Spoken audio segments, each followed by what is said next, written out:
ये मेरे बच्चे पॉलिटी है और आप बहुत अच्छे से जानते हैं कि मूल विधि और पॉलिटी ये दो ऐसे टॉपिक हैं जिससे सबसे ज्यादा सवाल पूछे जाते हैं।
नमस्कार दोस्तों, उम्मीद करता हूं आप सभी बिल्कुल ठीक होंगे। क्लास लेने के लिए आप सभी बिल्कुल तैयार होंगे। और जैसा कि आप सभी जानते हैं, मूल विधि की किताब भी आ चुकी है मार्केट में धुआंधार करने के लिए। एंड एज वेल आपकी जो किताब है वो भी आ चुकी है, जो कि आपकी हिस्ट्री की पॉलिटी की किताब है, जो मेरी खासम खास किताब है। एंड आपकी मूल विधि की किताब भी ऑब्वियसली आ ही चुकी है। अब आपको बहुत लंबी समय का इंतजार नहीं करना पड़ेगा, जब मेरी हिस्ट्री की, स्टैटिक जीके की सभी किताबें आ जाएंगी। अच्छा, जो अभी आपने देखा ऐड, वो सर ने खुद प्रमोट इस कारण से करा है क्योंकि वो वाकई में जानते हैं कि चीजें किस प्रकार की हैं। ठीक है, चलो स्टार्ट कर रहे हैं क्लास को। ठीक है, चलिए मूवी स्टार्ट होने वाली है। अरे हम ऐसा ही करा देते हैं भैया जी, अपनी पे आजा छोरे, न्यू है करा दे में है। लो जी, अब यहां आपको मैंने देखा कि भाई मैं यहाँ ट्राई पार्टी स्ट्रगल पढ़ा रहा था। ट्राई पार्टी स्ट्रगल का जो फेस है उसको हम अपन देख रहे थे इधर। तो फटाफट से, तो किस किस ने अभी तक किताब खरीद ली है वो बता दो फटाफट से। जिसने नहीं खरीदी है तो भाई खरीद लेना। और जी हाँ, मूल विधि की किताब लॉन्च हो चुकी है, उसका डिलीवरी चार्ज हटवा दिया गया, सस्ती करा दी गई है वो। ठीक है, वो इसी वजह से मैंने बोला भी था ना सस्ती करा दूंगा, तो वो सस्ती करा दी है।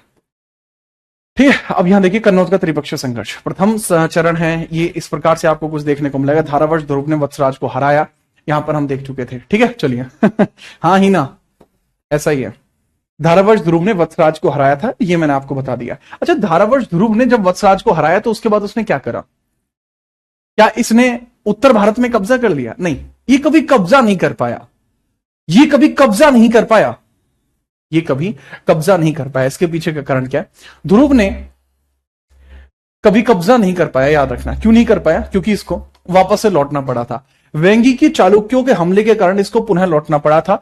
और यहां जो राजगद्दी है इसने धर्मपाल के हवाले कर दी थी। मैं बता रहा हूं क्या हुआ है यहां पर। जो धारावर्ष ध्रुव है, यह है शासन पर कब्जा नहीं कर पाया था। यह है युद्ध जीतने के पश्चात, युद्ध जीतने के बाद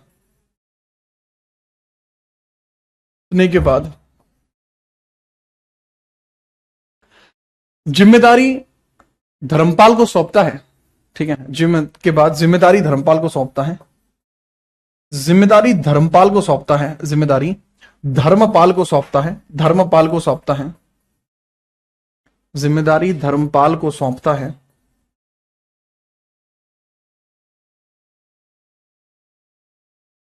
धर्मपाल को सौंपता है तथा जिम्मेदारी किसको सौंपता है? वो धर्मपाल को सौंपता है। तथा उसके बाद जैसी जिम्मेदारी इसने धर्मपाल को सौंपी है, जिम्मेदारी को इसने धर्मपाल को सौंप दिया, देन उसके बाद क्या होता है? धर्मपाल को सौंपता है तथा वेंगी चालुक्यों के कारण, वेंगी चालुक्य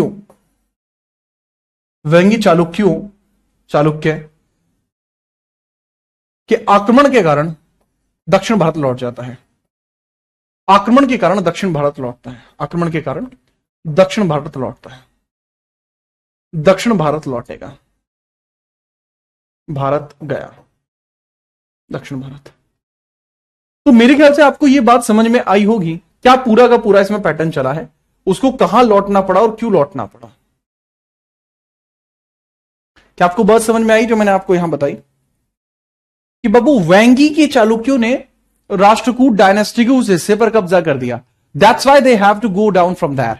यानी कहने की बात यह है कि यहां पर राष्ट्रकूटों ने कब्जा कर लिया था, लेकिन जो वेंगी के चालुक्य थे, ये चालुक्यास हैं, वेंगी के चालुक्यों ने इन पर कब्जा कर दिया मान्यखेट में। तो मान्यखेट के उस कब्जे को रोकने के लिए वापस इसको जाना पड़ा, समझे। बस आगे बढ़ेंगे देन इसके बाद यहां पर ये चरण खत्म होता है। पहले चरण में कब्जा किसके पास रहा है? पाल वंश के पास। पाल वंश ने कब्जा किसको दे दिया? चक्रायुद्ध को दे दिया। पाल वंश ने कब्जा किसको दे दिया? चक्रायुद्ध को दे दिया। ठीक है, आगे बढ़ते हैं। दूसरे चरण की शुरुआत करता हूं। दुष्णु बाबू, क्लास आपकी मंडे को कंप्लीट होंगी, डट जाओ थोड़ा सा। आप मुझे बताओ ये समझ में आया? देन आगे बढ़ते हैं, दूसरा हम देखते हैं। ठीक है, चलो आगे हम बढ़ते हैं बाबू। ठीक है, इसके पश्चात क्या हुआ है नेक्स्ट पेज पर बताऊंगा। ओके, इसके बाद क्या हुआ समझना। तो धर्मपाल के द्वारा धर्मपाल के द्वारा धर्मपाल के द्वारा धर्मपाल के द्वारा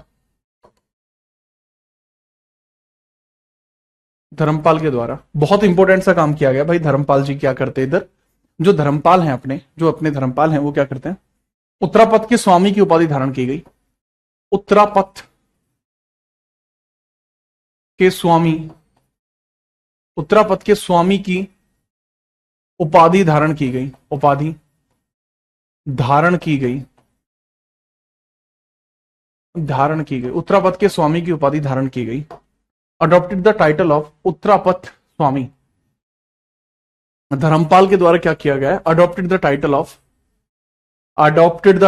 ऑफ उत्तरापथ स्वामी।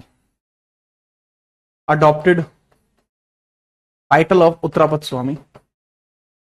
उत्तरापथ स्वामी, उत्तरापथ स्वामी। सर क्या ये कन्नौज की गद्दी पर बैठा? नहीं जी, ये कन्नौज की गद्दी पर नहीं बैठा। मैंने बताया कि ये कन्नौज की गद्दी पर नहीं बैठेगा। क्यों नहीं बैठेगा? क्योंकि ये चक्रा युद्ध को ही वहां पर आसीन करता है। इसने अभी भी चक्रा युद्ध को ही आसीन किया था। इसने अभी भी कन्नौज की गद्दी पर चक्रा युद्ध को रखा था। अभी भी कन्नौज की गद्दी पर इसने अभी भी कन्नौज की गद्दी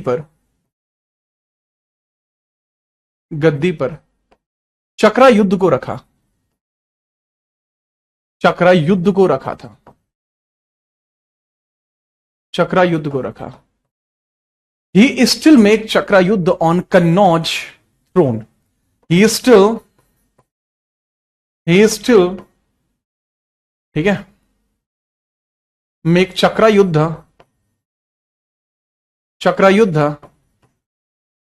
ऑन कन्नौज थ्रोन। अब वो भी खत्म होने वाला है। ठीक है, अब यहां पे स्टार्ट होता है सेकंड फेज की स्टार्टिंग उड़ा होती है। मतलब यहां पे होती है सेकंड फेज की स्टार्टिंग। 810 यहां द्वितीय फेज का प्रारंभ होता है। द्वितीय चरण का प्रारंभ हुआ। चरण प्रारंभ। पहला चरण कहां से कहां तक चला था? 790 से लेके 810। अब द्वितीय चरण की शुरुआत होती है। गोपाल कौन था? गोपाल एक नॉर्मल एक साहूकार हुआ करता था, जिसको लोगों ने खुद सब लोगों ने मिलकर चुना था कि तुम गोपाल वंश जो पाल वंश है उसके संस्थापक बन जाओ। अलग है यार। अब यहां पर समझिएगा कि किस प्रकार से starting initiation of second phase. Initiation of second phase. अब यहां से स्टार्टिंग होती है बाबू सेकंड फेज की। यहां से इनिशिएट होता है द्वितीय चरण की, यहां से शुरुआत होती है। ठीक है, बहुत बढ़िया। अब द्वितीय चरण की हम बात करते हैं किस प्रकार से इसकी शुरुआत हुई। ठीक है, चलो। उधर जो वंश चल रहा था अपना, क्या नाम है उसका? प्रतिहार वंश। प्रतिहार वंश में एक राजा आता है। प्रतिहार वंश में एक राजा आता है जिसका नाम है नागभट्ट द्वितीय। वो मुंगेर की लड़ाई छेड़ देता। मुंगेर कहां पे वो आप बताओगे? मुंगेर कहां पे वो आप बताओगे? यहां पर देखने को मिलता है मुंगेर का बैटल। मुंगेर की लड़ाई। अच्छा, द्वितीय चरण की जो टाइमिंग है वो 810 से स्टार्ट होता है, 836 तक चलता है, 810 से 836।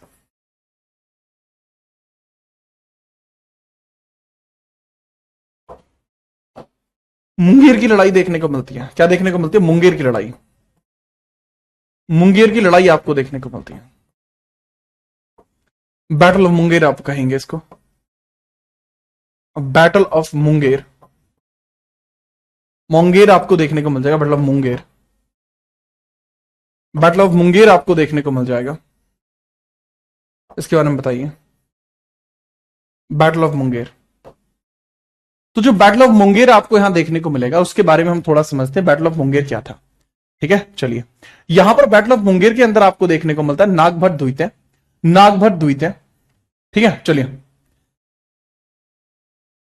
एंड धर्मपाल के मध्य, धर्मपाल फिर हार जाएगा, फिर से धर्मपाल हार जाएगा।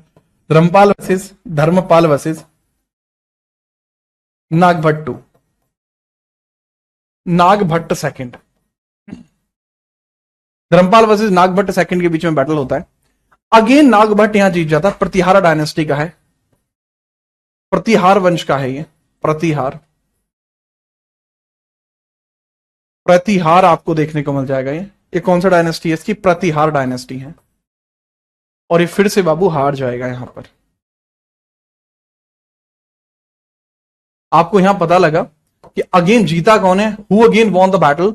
सर यहां प्रतिहार वंश का जो नागभट्ट है वो अगेन फिर जीत जाएगा और ये कन्नौज पर कब्जा कर लेगा। इसने कन्नौज पर कब्जा किया। आपको पता है जैसे ये कब्जा करेगा तो इसको बचाने के लिए कौन आएगा? धर्मपाल को बचाने के लिए। आप सभी जानते हैं, कन्नौज प्रशासन कब्जा। आप सभी जानते हैं कि धर्मपाल, जो मैंने बोला था ना, बड़ी बातचीत इंडस्ट्री के लोगों से, बड़ी बातचीत इंडस्ट्री के लोगों से करने के लिए आ जाता है। ठीक है, चलिए। क्योंकि अब यहां बैटल करने के लिए कौन आ जाएगा बताइए? सर ध्रुव तो मर गया।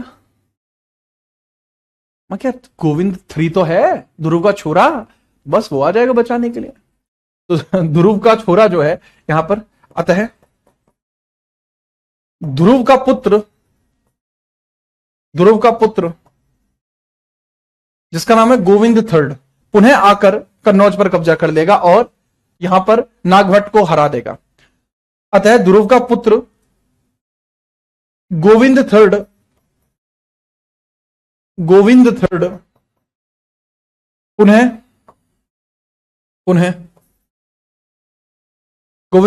क्या करेगा? पुनः कब्जा कर लेगा। गोविंद III पुनः कन्नौज पर कब्जा कर लेगा, पुनः कन्नौज पर कब्जा कर लेगा, पुनः कन्नौज पर कब्जा करता है, पुनः कन्नौज पर कब्जा करता है तथा कन्नौज पर कब्जा करने के बाद कन्नौज पर कब्जा करता है तथा नागभट्ट को हराता है। मारा नहीं है, देखो यहां किसी की भी हत्या नहीं हो रही है, सिर्फ बैटल में हार रहे हैं ये लोग। ठीक है, तथा नागभट्ट को परास्त करता है, नागभट्ट को परास्त करता है।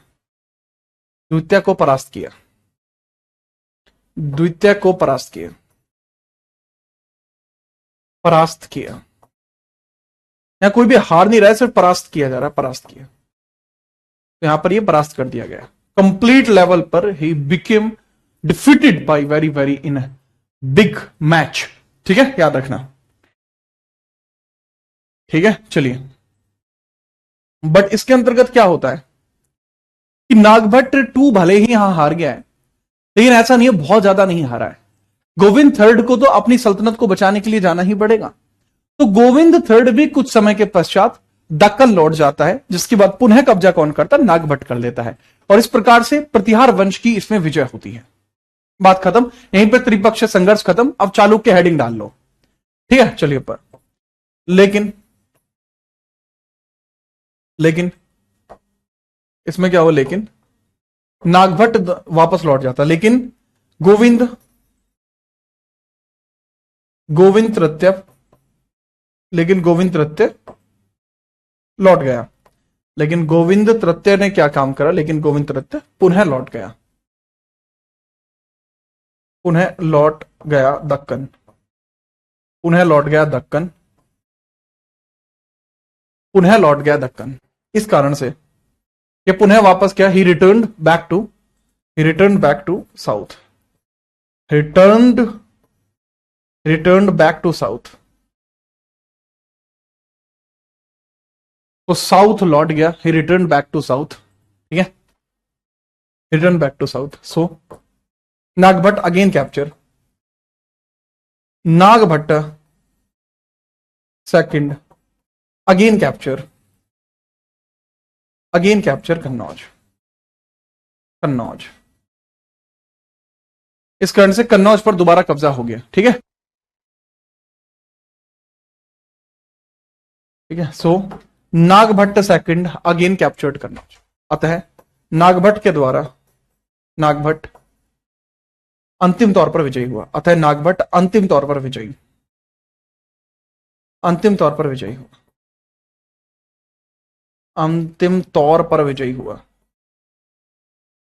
हुआ,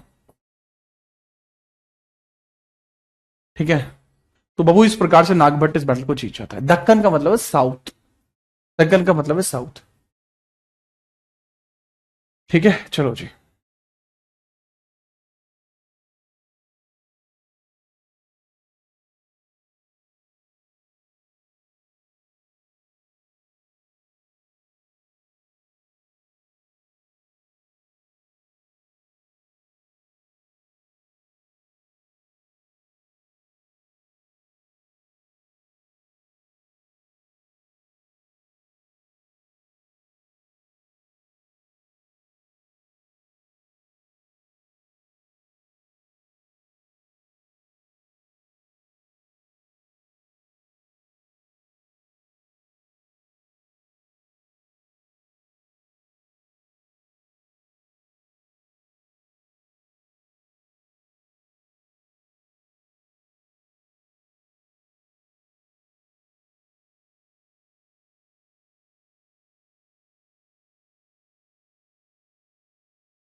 ठीक है बाबू। चलो, हमारे कन्नौज पर कब्जा, हाँ वो प्रतिहार थे लास्ट। अरे यहीं हो मुदगल जी, चलो फटाफट बताइए, करेक्ट है।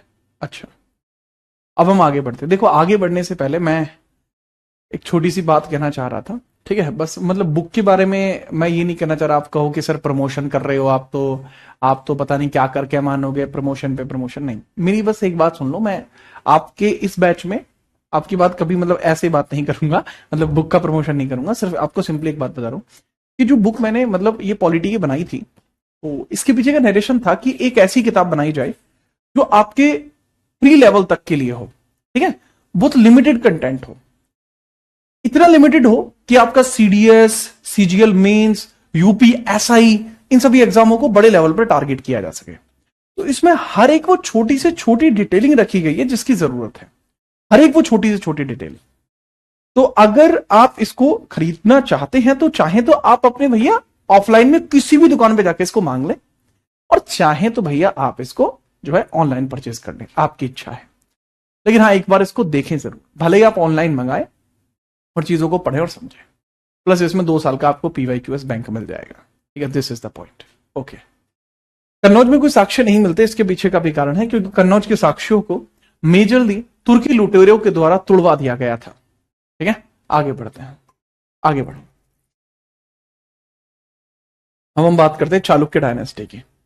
चालुक्य वंश आपके 3 देखने को मिलते हैं। एक है बादामी के चालुक्य, जिनको वातापी चालुक्य भी कहा जाता है, एक है आपके वेंगी के चालुक्य, और एक है आपके कल्याणी के चालुक्य।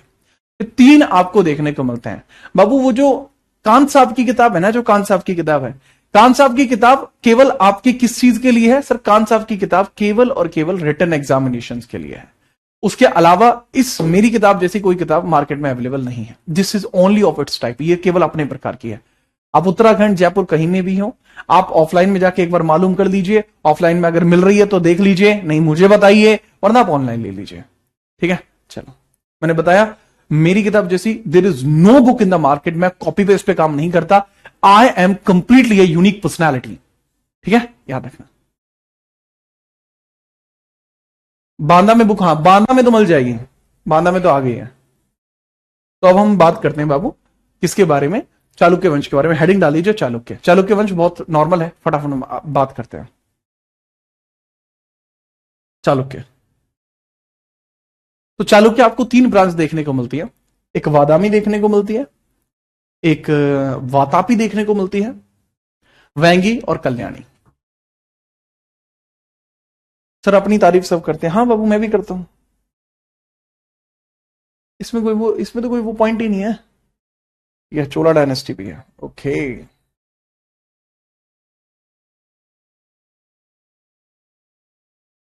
ठीक है, अब यह साउथ इंडियन किंगडम यहां से स्टार्ट होते हैं बाबू। साउथ इंडियन किंगडम, दक्षिण भारत साम्राज्य। दक्षिण भारत के साम्राज्य आपके यहां से स्टार्ट होते हैं।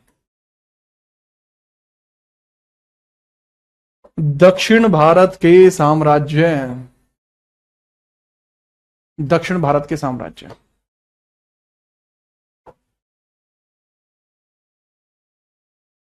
दक्षिण भारत साम्राज्य, दक्षिण भारत के साम्राज्य,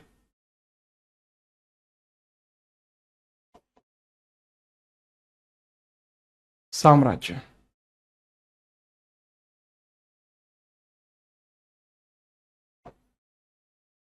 दक्षिण भारत के साम्राज्य हम देखते हैं। तो इसमें सबसे पहले आपको देखने को मिलते हैं चालुक्य। इसमें सबसे पहले आपको देखने को मिलते हैं बाबू चालुक्य।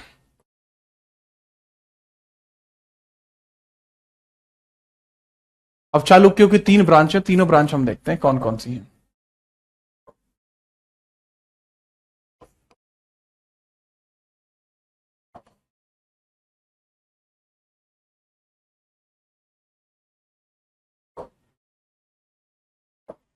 चालुक्य हम देखते हैं, हम मेरठ में पहुंच गई है।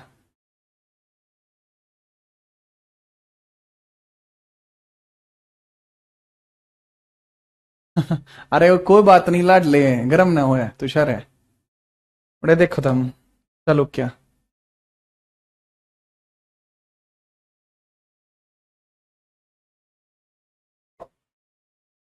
ठीक है, चालुक्य वंश के बारे में हम बात कर रहे हैं। इसके बारे में बहुत ध्यान से समझिएगा। इसकी 3 शाखाएं हैं, एक है वातापी, एक है वेंगी और एक है कल्याणी। वातापी, वेंगी और कल्याणी, वातापी, वेंगी और कल्याणी, वातापी, वेंगी और कल्याणी, वातापी, वेंगी, वातापी हो गई, वेंगी हो गई और कल्याणी हो गई, कल्याणी हो गई। वातापी, वेंगी और Kalyani, this is Vatapi, this is Vengi and this is Kalyani. Vatapi, Vengi और कल्याणी, ये 3 आपको देखने को मिल जाएंगे, वातापी, वेंगी और कल्याणी। ठीक है, दीज 3 आर हियर, है ना। ओके, अब हम इसकी बात करते हैं, वातापी, वेंगी और कल्याणी की, वातापी, वेंगी और कल्याणी की। ठीक है, चलिए सर। अरे भाई आप मुझे यहां से पूछने की बजाय आप अपनी दुकान वालों से जाके पूछ लो, जो आपके यहाँ किताब बेचते हैं, वो बता देंगे आपको। ठीक है, वो आपको बता देंगे। अब बारे में समझ रहे इनके बारे में क्या क्या बातें हैं। ये आपको देखने को मिलता है बीजापुर कर्नाटक में। वातापी को ही बादामी कहा जाता है, वातापी को ही बादामी कहा जाता है। यही इनकी मुख्य शाखा है, यही इनकी मुख्य शाखा है, यही इनकी क्या है, मुख्य शाखा है। It is it's main branch, इनकी मेन ब्रांच यही है।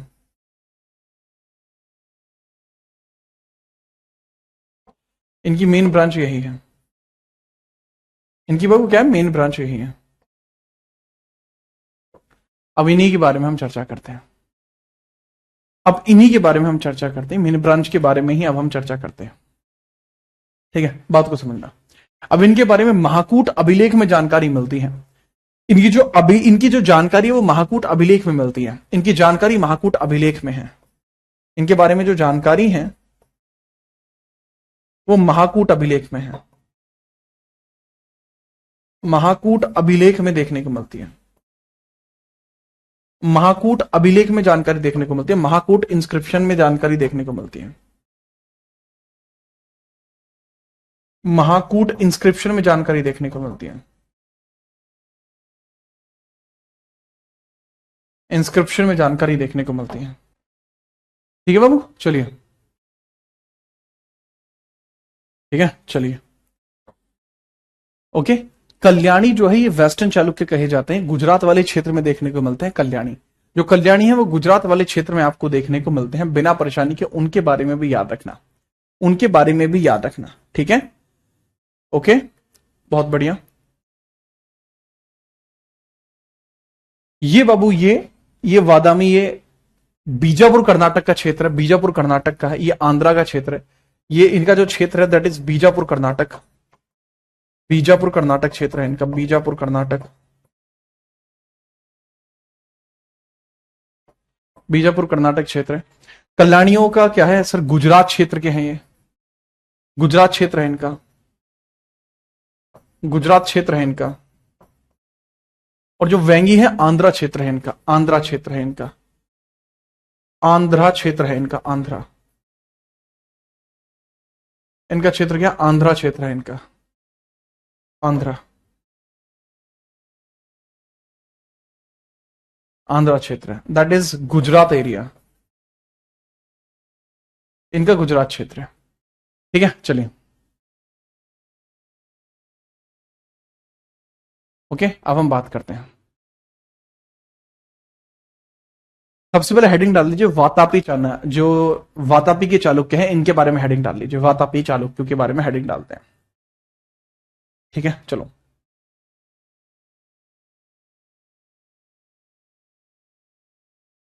(543) से लेकर 757 तक चले हैं।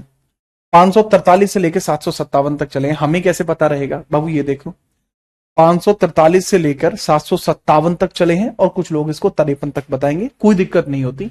कीर्तिवर्मन की हत्या करी थी राष्ट्रकूटों के राजा ने। राष्ट्रकूटों के दंती दुर्ग ने कीर्तिवर्मन की हत्या करी थी और इस वंश को खत्म किया था। तो स्टार्टिंग जो इसकी की जाती है वो यहीं से की जाती है। इसकी स्टार्टिंग जो की जाती है वो यहीं से की जाती है। ठीक है, याद रखिएगा, बिना किसी परेशानी के। कुछ लोग कहते हैं कि ये रियल फाउंडर है पुलकेशिन, कुछ जैसे मां को रियल फाउंडर बताते हैं। कुछ लोग इसको फाउंडर बताते हैं, कुछ जैसे मां को फाउंडर बताते हैं। तो फाउंडर में इसके में एक विरोधाभास देखने को मिलता है। एक विरोधाभास देखने को मिलता है। हेडिंग डालिए, हेडिंग डाल लीजिए।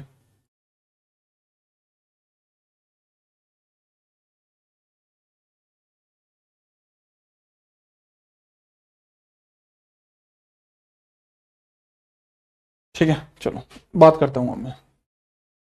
हेडिंग डालते हैं बाबू वातापी डायनेस्टी। वातापी वंश या बादामी वंश जिसको आप कहेंगे। वातापी वंश या बादामी वंश जिसको आप कहेंगे। वातापी या बादामी। वातापी / बादामी।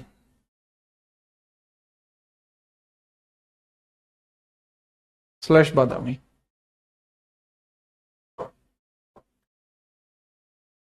वातापी / बादामी,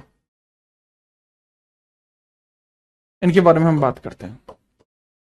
ठीक है, now we talk about them, Vatapi और बादामी। इनके बारे में फटाफट से बात करते हैं। इनका जो टोटल टेन्योर आपको देखने को मिलता है 743 से 757 बताते हैं, 53 भी बताते हैं। बहुत सारे लोगों के हिसाब से इनका जो समय काल है वो इनका जो समय काल है यानी जो टेन्योर है वो विवादित है। कुछ बताएंगे 543 से लेकर 757 तक। वहीं कुछ ऐसा भी बताते हैं कि इनका जो कार्यकाल है वो 500 से ही स्टार्ट हो गया था और 753 तक गया है। तो कुछ लोगों के अपने अलग अलग वैचारिक मतधारणाएं हैं, उनके बारे में आप जैसा चाहे मान सकते हैं। जैसे ये भी एक अच्छा, मतलब अच्छा तो नहीं कह सकता, but this is Wikipedia source. ये विकिपीडिया का सोर्स है। विकिपीडिया कहता है कि भाई 500 से स्टार्ट हुए हैं और ये 753 तक गए। अब सर सही किसको माने? ठीक है, राइट, सही किसको माने? लिखिए बाबू, सही किसको मानेंगे? देन सही के बारे में लिखना शुरू करिए। शुरुआत के जो दो रूलर्स आपको दिखाई दे रहे हैं, थोड़ा नाम देखना, रंग राजा और जयसिम्हा। रंग राजा और जयसिम्हा के बारे में समझना। रंग राजा और जयसिम्हा के बारे में समझना। रंग राजा और जयसिम्हा संस्थापक के तौर पर, संस्थापक के तौर पर जयसिम्हा और रंग राजा, जयसिम्हा देखने को मिलते हैं। ये 500 से इनका टेन्योर चला है और 500 से लेके कितना चला है बाबू? 520 तक। 500 से लेके 520 तक चला है। परंतु एक बात क्या है कि कदम के शासकों के अधीन थे। ये कदम्ब के शासकों के अधीन थे। कार्यकाल कभी पेपर में नहीं पूछा जाएगा, थोड़ा दिमाग लगा लेना। कार्यकाल पेपर में नहीं पूछा जाता। इनका कार्यकाल ना भी लिखोगे तो भी काम चल जाएगा। इनके बाद आपको उत्तराधिकारी देखने को मिलता है, रंगराजा। उत्तराधिकारी देखने को मिलता है, उत्तराधिकारी रंगराजा। रंगराजा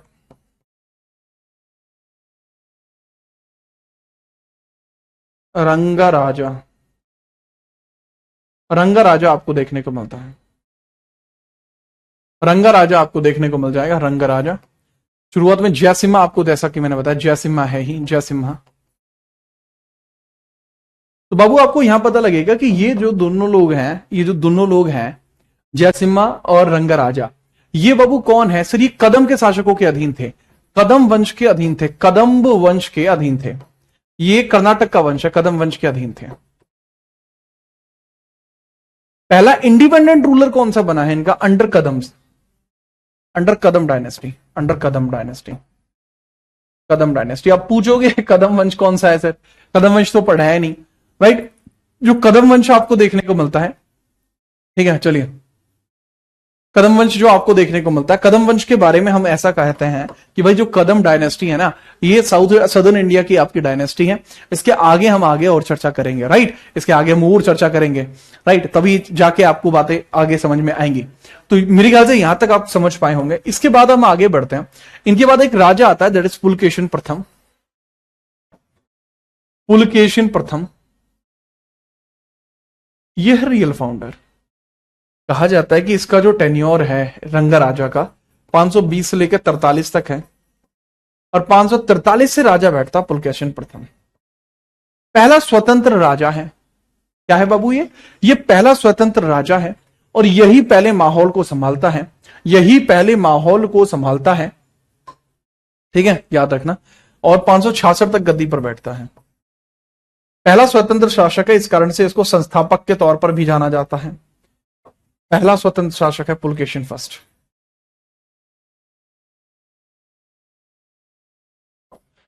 प्रथम स्वतंत्र शासक है, प्रशासक, फर्स्ट इंडिपेंडेंट रूलर है, इंडिपेंडेंट रूलर है। पहले इंडिपेंडेंट रूलर माना जाता है, इस कारण से इसको रियल फाउंडर कहते हैं। तो इसी को क्या कहते हैं? वो वास्तविक संस्थापक, रियल फाउंडर, इसी को कहते हैं।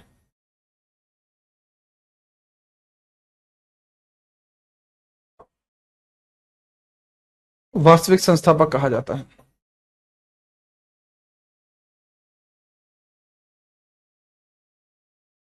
इसी को रियल फाउंडर या वास्तविक संस्थापक कहा जाता है। ठीक है, फटाफट बताइए।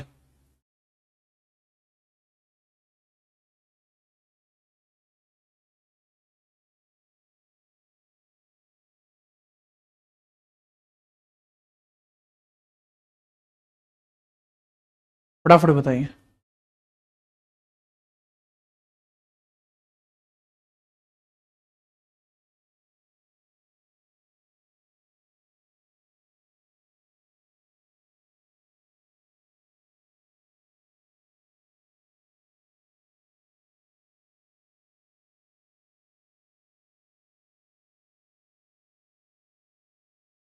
अच्छा, हाँ भाई, शामली में आ गई बुक।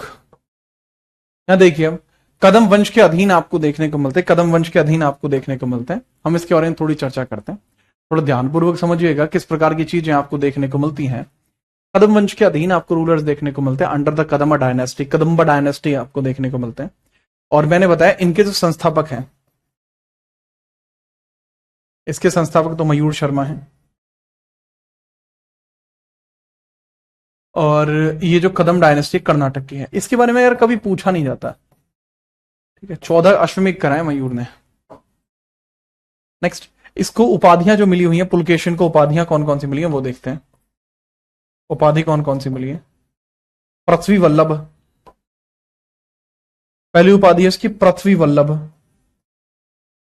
पृथ्वी वल्लभ इसकी उपाधि है, पृथ्वी वल्लभ। पृथ्वी वल्लभ किसकी उपाधि है? वो पृथ्वी वल्लभ इसी की उपाधि है। नेक्स्ट, रण विक्रम, रण विक्रम, रण विक्रम इसी की उपाधि है। ठीक है, चलो, रण विक्रम भी इसी की उपाधि है, रण विक्रम। तो आप लिख लेंगे पृथ्वी वल्लभ एंड रण विक्रम।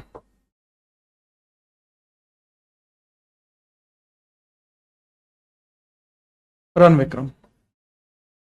और इसके बारे में हमारे पास ज्यादा जानकारी उपलब्ध नहीं है। और इसका जो अगला रूलर देखने को मिल जाएगा वो कीर्ति देखने को मिल जाएगा। जो अगला रूलर देखने को मिल जाएगा वो कीर्ति देखने को मिल जाएगा, कीर्तिवर्मन फर्स्ट, कीर्तिवर्मन फर्स्ट। इसका जो नेक्स्ट रूलर देखने को मिल जाएगा कीर्तिवर्मन फर्स्ट देखने को मिल जाएगा। इसका जो सन है उसका नाम क्या? कीर्तिवर्मन फर्स्ट, वो इसका उत्तराधिकारी भी है। उत्तराधिकारी कह सकते हैं, सक्सेसर। उत्तराधिकारी या सक्सेसर देखने को मिलता है कीर्तिवर्मन फर्स्ट।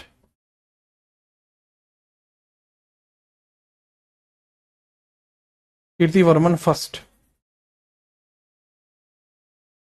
कीर्तिवर्मन फर्स्ट देखने को मिल जाएगा। ठीक है, चलिए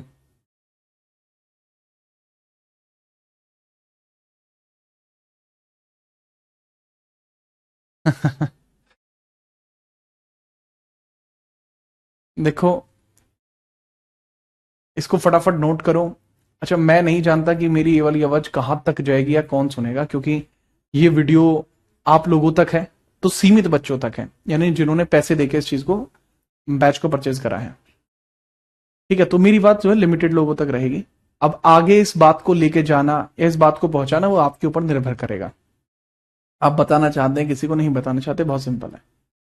पहली बात तो ये कि मुझसे हिस्ट्री पढ़ने के बाद आपको कभी कोई समस्या नहीं आएगी, बहुत सिंपल सी बात है। मेरे सारे के सारे फैक्ट जो हैं they are actual, I have research a lot on them, मैंने बहुत ज्यादा रिसर्च करी है। दूसरा कि एक बच्चा है जो कह रहा है कि सर 25 को मेरे दोस्त का यूपीएससी का एग्जाम है, वो मेरे नोट्स देखकर मुझसे लेकर गया है जो मैंने आपको देखकर बनाए हैं। मैं बहुत बढ़िया, देखो मैं हमेशा मैंने छात्रों के लिए काम करा है, भविष्य में भी मैं छात्रों के लिए ही काम करूंगा। ठीक है, और मेरा जो कंटेंट है जो मैं पढ़ा रहा हूं ये किसी एक एग्जाम के लिए नहीं है, बल्कि ये सभी एग्जाम्स के लिए है। कई बार इसकी वजह से मुझे भुगतना पड़ता है। ठीक है, क्योंकि बहुत सारे बच्चे मार्केट में ऐसे आते हैं जो नए नए आते हैं ना, तो उनको कम कम पढ़ना होता है, तो लोग उनको बहका देते हैं, वो खुश हो जाते हैं और फिर वो सिलेक्ट नहीं होते। ठीक है, तो मैंने कभी ऐसा नहीं किया कि मैं सिर्फ एक एग्जाम को टारगेट करके पढ़ाऊं, नहीं, मैंने हमेशा ऐसा पढ़ाया कि वो आपके सबके लिए पर्याप्त हो। ठीक है, याद रखना। तो अगर आपको वाकई में अच्छा लगता है तो आप सिर्फ 2 व्यक्तियों से इसके बारे में बता देंगे तो पर्याप्त होगा। ठीक है, एक दिन इसको बदला जाएगा, एक दिन सब वही पढ़ाएंगे जिसमें वाकई में जो छात्रों के लिए जरूरी है। ठीक है, मैं तो बदलाव कर रहा हूं, धीरे धीरे शायद बाकी लोग भी बदलाव करें। आगे बढ़ते हैं, आगे बढ़ते हैं बिना परेशानी के। देखिए,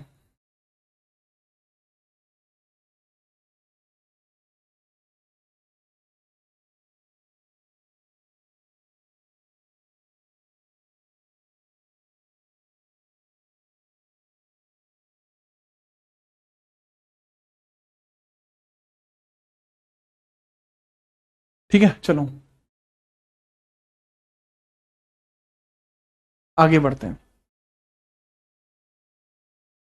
एक बार इस टेबल को देखो, इसका काम कंप्लीट हुआ। इसके बाद कीर्तिवर्मन आएगा, ठीक है, कीर्तिवर्मन आएगा 566 से 97 तक जाएगा, देन मंगलेश आएगा, देन पुलकेशिन सेकंड आएगा। हमें पुलकेशिन सेकंड पे आना है। The point is Pulakeshin second जरूरी है, पर कीर्तिवर्मन ने भी अपने समय में बहुत कुछ काम किया है, तो हम उसके बारे में देखेंगे। ठीक है, चलो तो अपन क्या कि इधर देखते हैं ना इसके बारे में, तो फटाफट हेडिंग आप डालेंगे,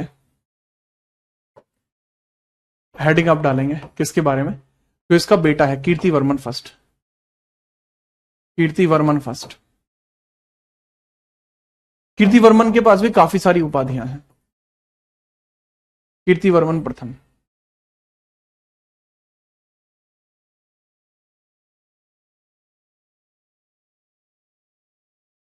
ठीक है, कीर्तिवर्मन प्रथम आपको देखने को मिलता है। कीर्तिवर्मन की हम बात करते हैं, तो कीर्तिवर्मन की अगर हम बात करें तो ये वो व्यक्ति था जिसने उपाधि धारण की है सत्याश्रय और रण पराक्रम। सत्याश्रय श्रेय और रण पराक्रम, और बाबू दूसरी है इसकी रण पराक्रम, पराक्रम।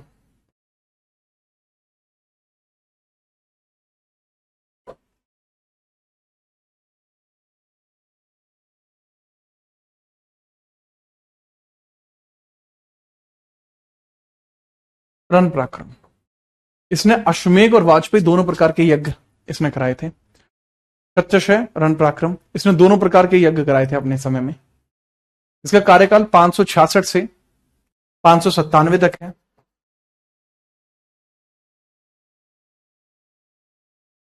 सी तक इसका कार्यकाल है। इसने अश्वमेघ यज्ञ भी कराया और वाजपेयी भी कराया। इसने अश्वमेघ यज्ञ भी कराया, अश्वमेघ यज्ञ भी कराया, और इसने वाजपेयी यज्ञ भी कराया, वाजपेयी यज्ञ भी कराया, वाजपेयी यज्ञ भी कराया। अश्वमेघ, अश्वमेघ यज्ञ भी कराया और वाजपेयी यज्ञ भी कराया। अश्वमेघ भी और वाजपेयी भी परफॉर्म्ड यज्ञ। ठीक है, याद रखिएगा बिना परेशानी के। ठीक है, चलो। राजभाषा इसकी कन्नड़ और संस्कृत दोनों थी। राजधानी इसके समय में भी बादामी थी। तो इसके समय में जो राजधानी थी सभी जानते हैं। एक बच्चा पूछ रहा है राजधानी, इसलिए मैं बता रहा हूं, बादामी राजधानी थी भाई। ठीक है, याद रखना। और जो राजभाषा थी या तो वो कन्नड़ थी या संस्कृत। राजभाषा, काफी सारे ऐसे लोग थे जो कन्नड़ बोलते थे, वहीं कुछ ऐसे भी लोग थे जो संस्कृत बोलते थे। पहले संस्कृत बहुत अधिक प्रचलित थी दक्षिण भारत में भी। इनको राजवल्लभ भी कहते हैं। राजवल्लभ भी उपाधि नहीं की है, राजवल्लभ उपाधि भी नहीं की है, राजवल्लभ। ठीक है, इन्होंने मौर्यों को भी हराया था। फिर मौर्यंस के टाइम पे ये क्या कर रहे हैं, अरे उन मौर्यंस की एक ब्रांच चला करती थी, तो एक नए मौर्यंस को इसके द्वारा हराया गया था। नए मौर्यंस को इसके द्वारा हराया गया था।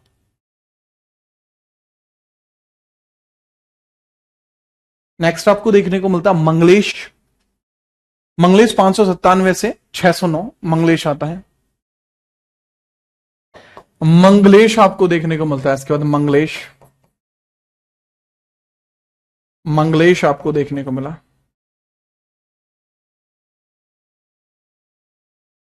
मंगलेश का जो कार्यकाल है वो 597 से लेकर 609 सी तक था।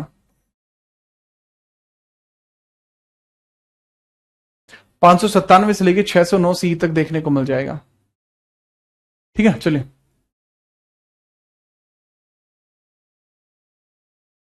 इसके समय में कोई महत्वपूर्ण कार्य नहीं हुआ, परंतु इसके बाद जो अगला शासक आया है दैट इज पुलकेशिन द्वितीय, ये जरूरी है। परम प्रतापी शासकों में से एक Pulakeshin to.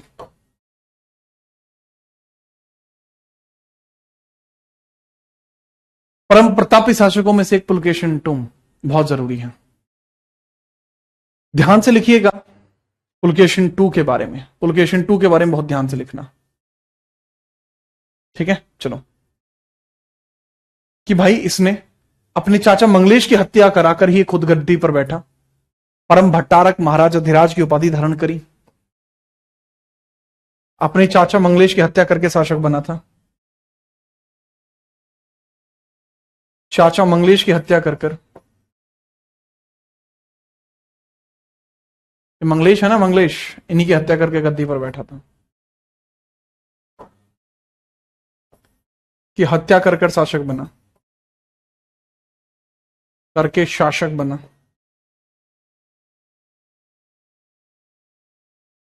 He killed Manglesh to become ruler. He killed Manglesh to become ruler. ठीक है सर। चाचा अंकल मंगलेश की हत्या करी थी। अगला, महाराज अधिराज और पृथ्वी वल्लभ। महाराज अधिराज और पृथ्वी वल्लभ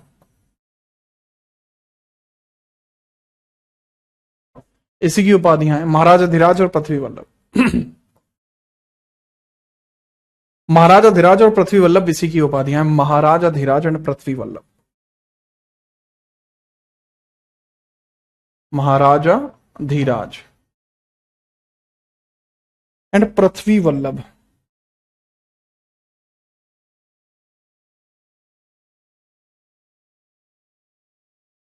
ठीक है, पृथ्वी वल्लभ, इन्हीं की उपाधियां आपको देखने को मिल जाएंगी।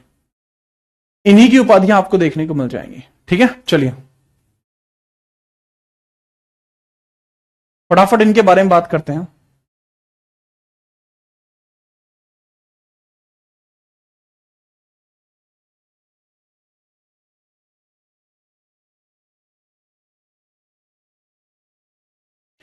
इनके द्वारा जितने भी युद्ध जीते गए हैं, इनकी युद्धों के बारे में जो जानकारी मिलती है वो हमें ऐहोल अभिलेख से मिलती है।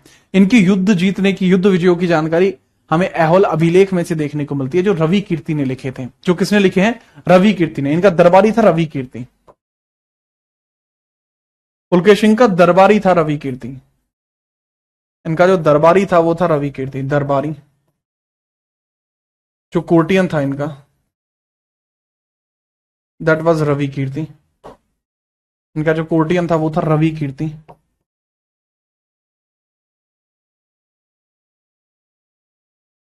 रवि कीर्ति इनका दरबारी था, लेखक था रवि कीर्ति।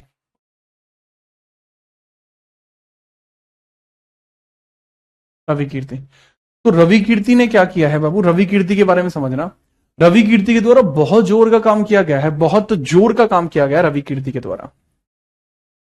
उसको थोड़ा समझना, रवि कीर्ति के द्वारा क्या काम किया गया है। भाई रवि कीर्ति वो राजा है, रवि कीर्ति वो राजा है जिसके द्वारा बहुत इंपॉर्टेंट सा काम किया गया। और वो इंपॉर्टेंट सा काम क्या है वो समझिएगा। ठीक है, रवि कीर्ति का इंपॉर्टेंट सा काम है कि इसने ऐहोल अभिलेख को लिखा है। ऐहोल अभिलेख को लिखा है, कर्नाटक में है ऐहोल। ऐहोल इंस्क्रिप्शन को लिखा है। इसके अंदर इसके युद्ध विजय अभियान है, इसके युद्ध अभियान है, युद्ध अभियान है किसके? पुलकेशिन के। अब युद्ध अभियान दो आपको देखने को मिलते हैं। एक तो देखने को मिलता है हर्षवर्धन को हराया, पुलकेशिन ने महेंद्र वर्मन को हराया। महेंद्र वर्मन को हराया कांची युद्ध में। महेंद्र वर्मन जो पल्लव का था उसको हराया, पल्लव को हराया कांची युद्ध में, कांची बैटल में। कांची बैटल में इसको हराया था। ठीक है, दूसरा हर्षवर्धन को हराया था इसमें।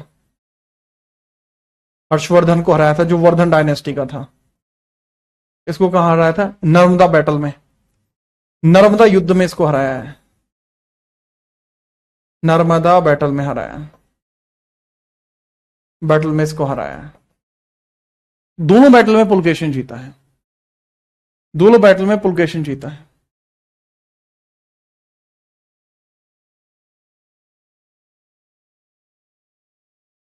ठीक है, चलो। लेकिन यही गलती कर दी इसने महेंद्र वर्मन को हराकर। इसकी भाषा संस्कृत थी, जी हां, लेकिन इसने यहीं इसको हराकर गलती कर दी थी। महेंद्र वर्मन का जो बेटा है वो नरसिंह वर्मन है, और वो इसको बहुत बुरी तरह मारेगा। उसकी मार धाड़ की कहानी मैं कल पढ़ाऊंगा, आज के लिए इतना ही रहेगा। ठीक है, चलिए। कल आपसे फिर मुलाकात करेंगे, बढ़िया तरीके से हंसते रहिए, मुस्कुराते रहिए, पढ़ते रहिए। कल मिलते हैं, ठीक है। चलो, पुलकेशिन 2 के बारे के अंदर जितनी भी बातें होंगी, इसके बाद बची हुई जो बातें होंगी वो हम कल बात करेंगे, ठीक है। कल बात करेंगे। कल तो सैटरडे है आपका। हाँ, इसके बाद एक क्लास में ये खत्म हो जाएंगे, मतलब पल्लव खत्म हो, ये भी खत्म हो जाएंगे, ठीक है। आपका जो ये वर्मन डायनेस्टी बोल देते हैं, या ठीक है चालुक्य डायनेस्टी बोल देते हैं, वो कंप्लीट हो जाएंगे। देन आपके यहाँ पर पल्लव डायनेस्टी कंप्लीट हो जाएगी। छोटी मोटी डायनेस्टी है वो भी देख लेंगे। देन आपके राजपूत देख लेंगे। अब ज्यादा सिलेबस आपका नहीं बचा है, एक क्लास और खींच के 2 क्लास बस, ठीक है। चलिए मुलाकात करते हैं, तब तक के लिए जय हिंद, वंदे मातरम।